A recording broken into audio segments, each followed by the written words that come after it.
One of the big problems when we start beginning to mess around with Kundalini energy is that it's a power greater than ourselves. Most often when we meditate, we think that we're in charge and that we are going to awaken. But what happens with Kundalini awakening is the creative force of the universe begins to awaken within us. And that's a force that we don't control. It's a force to be reckoned with. It's a force that will uproot and cause incredible chaos in your life. Not a bad kind of chaos, but it pushes everything to the surface and exposes every place where you're stuck, where you're blocked, where you're tight, where you're tense, where you're holding things within you which aren't true. And so that's what this energy does, is it awakens, it begins to go up your spine, it begins to push against these places within you, and sometimes because the force, it just comes with such a power and such a strength, sometimes it creates incredible havoc in the nervous system. While it was happening within me, and I didn't have any actual desire to awaken it, to awaken the Kundalini energy. My interest was always in kind of the vast, empty, spacious awakening. And so when this energy awoke within me, it was very difficult to deal with, and there's all sorts of bizarre symptoms that went on for many years: loss of memory, shaking, trembling. There was times when I couldn't talk, and there was times when I couldn't walk. There was times when I had incredible headaches, couldn't sleep for long periods of time. All sorts of weird, bizarre, movements in my hands and my neck when I meditate. Also accompanied by incredible bliss and opening and vastness and overwhelming euphoria, cosmic consciousness, these types of things. And this is all quite incredible. It's quite an incredible experience. I wouldn't take it away. And most people who come to me, they're struggling because these forces have begun to awoken within them and they don't know what to do.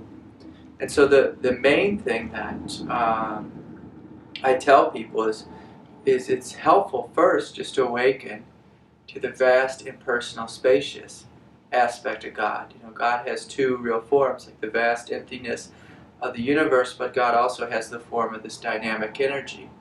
And so if we awaken first to the vast emptiness through just some basic practices like studying, basic Buddhism, the path of Buddhism is kind of waking up to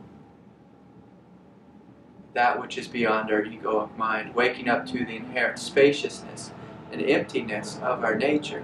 Now if we wake up to this, then we can plant our feet in this, and then if the Kundalini begins to move within this space, well, we always have a clear place where our feet are planted. There's a clear place for this energy to unfold into.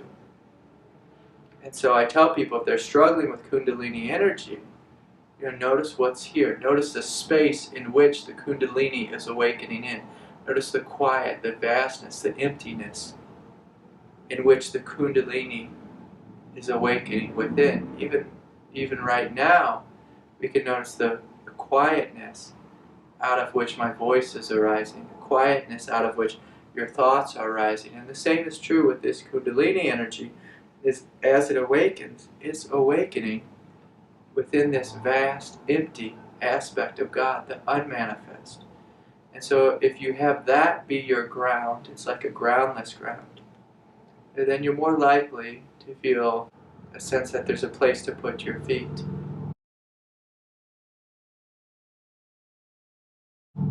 Now if you find yourself just lost in the ever-unfolding energy and bliss and then nightmares that come with Kundalini, well, oftentimes people get lost in their mind. They get lost chasing after experiences, chasing after bliss, chasing after cosmic consciousness. And if we're grasping and chasing after energies, we're not really free. We're not really experiencing any freedom. It just becomes another form of addiction, another form of grasping. And so that's why I start the conversation with what is it that you truly want? If you want to be free, you give yourself over to the emptiness, the silence which is always here, that which is beyond your ego. Your true self, the true unmanifest form of your own being. And you can discover a freedom and a sanity within that. Now, of course, the bliss and the cosmic consciousness and all the wonderful energies that come with Kundalini are quite incredible, but they don't amount to much. If we are grasping at the energies, if we become just like a bliss addict or a spiritual addict for these energies. And in fact, for these energies to fully integrate within us, we have to first discover this vast emptiness, this vast openness, this vast unattached presence which we are. Because as long as we're attached to anything, whether it be spiritual experiences or wanting to get our way, then we'll be stuck in our egoic mind. But if we let go of all of our attachments, if we plant our feet in the groundless ground, and allow this to be the space from which we experience life, then as these experiences come, the experience of Kundalini awakening, and this energy can integrate, within the emptiness, and then that's where the emptiness becomes fused with life, becomes fused with divinity, becomes fused with aliveness and wonder and bliss. And in reality, you can't really separate the two worlds. But if you only focus on one or the other, it can become quite confusing. If you focus only on the emptiness, say the emptiness which the Buddha realized, your path can become quite bored, quite dry, quite analytical. If you only focus on, on Kundalini yoga and just on the Kundalini energy and the Kundalini awakening, your path can end up being one of grasping, one of just trying to attain and hold on to these energies. And so when we have a balanced approach, we can have a huge, vast sense of freedom, and this freedom can be infused with bliss, infused with aliveness, infused with divinity. And this is an experience of a full non-dual awakening.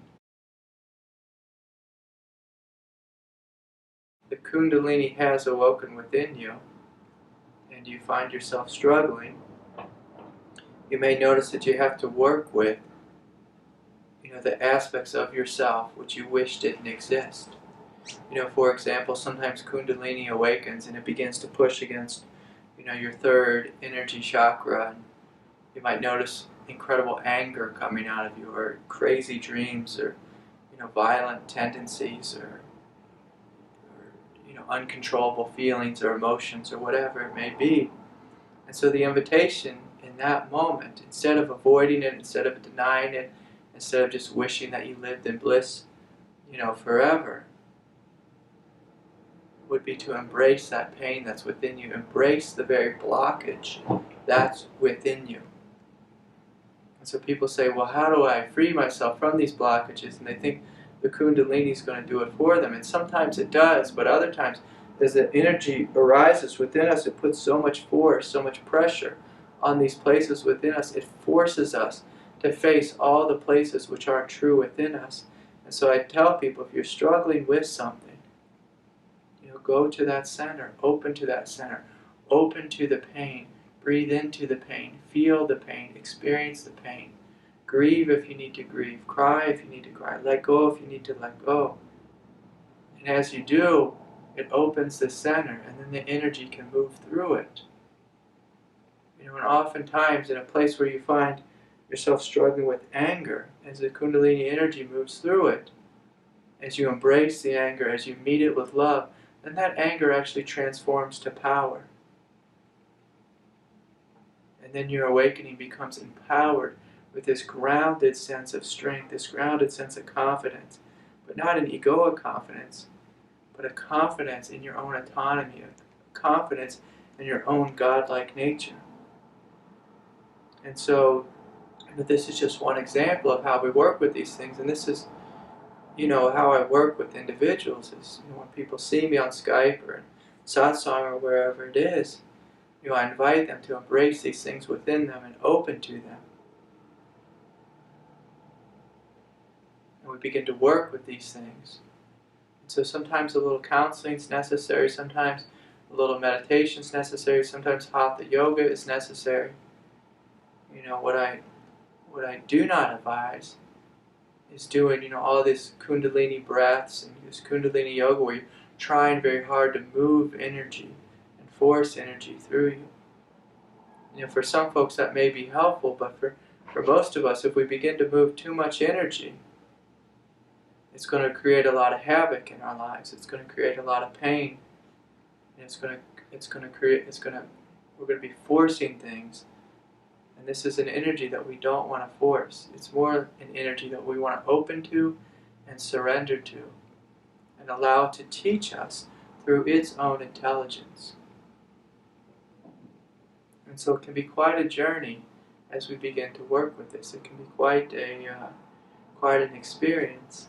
And like I was saying earlier, a lot of people call me and they contact me and they say, hey, I'm struggling because I get my neck stuck back because too much energy, or my back hurts, or I have this tremendous pain in my head, or I can't sleep, or I can't keep food down, or my hands get stuck, or I have crazy dreams, and I have all this anger within me, or all this sadness, or all these things. And this is the work that we do is can we embrace that which is within us? Can we meet it with a full and total love and allow ourselves to be healed, allow ourselves to be open, allow ourselves to surrender to that which is greater than us? And this energy will force us to meet all these places with a sense of love. And in the end, what we will discover is a fearless sanity, a fearless embodiment, an incredible power, incredible bliss, incredible spaciousness, openness, and emptiness. And it can be quite wonderful for those of us who are courageous enough to surrender to something greater than what we are. Because that's what the spiritual path is really about, is for us to be willing to surrender to that which is greater. And not that many people are interested in surrendering this deeply, this fully.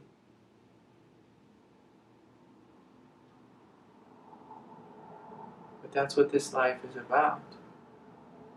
It's about us surrendering to our divinity and becoming one with this divinity and allowing this divinity to move through us, as us, both as the vast, spacious emptiness and also as the manifest, empowered, spiritual beings which we are.